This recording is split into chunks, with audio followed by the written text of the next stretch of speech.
Aasta 2024 oli Töötukassale põnev ja tegusid täis aasta. Teeme toimunust lühikese ülevaate koos numbritega.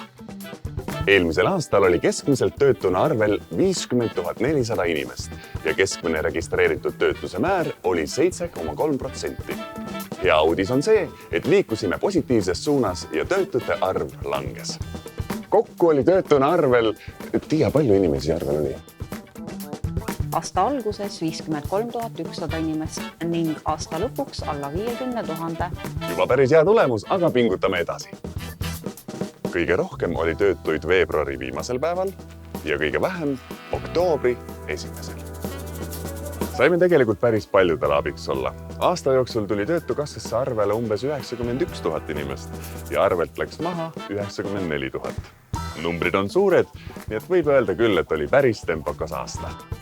2024. aastal kulus töötuskindlustushüvitiseks üle 142 miljoni euro, mida on 23,5 miljonit rohkem kui möödunud aastal. Peamiseks põhjuseks võib pidada palkade tõusu. Aga kuidas oli olukord tööpakkumistega? Eelmisel aastal vahendasime ühes kuus keskmiselt veidi üle 8000 tööpakkumise. 2023. aastal veidi üle 9000.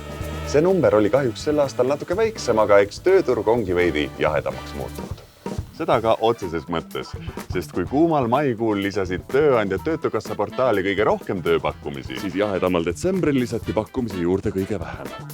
Kui vaadata asju valdkonnapõhiselt, siis vabade töökohtade arv vähenes eelmisel aastal pea kõikidel tegevusaladel ja ainuke märgatav kasv toimus haridussektoris. Tööampse tehti aga korralikult. Kui 2023. aastal tehti umbes 52 000 tööampsu, siis eelmisel aastal tehti 4000 tööampsu rohkem, mis on kokku üle 56 000 tööampsu. Vot nii, selline oli möödunud aasta Töötukassas. Eks me anname endast alati parima, et inimesed, kes tööd teha tahavad, seda teha ka saavad. Igatahes oleme oma eesmärgile sammukese lähemal.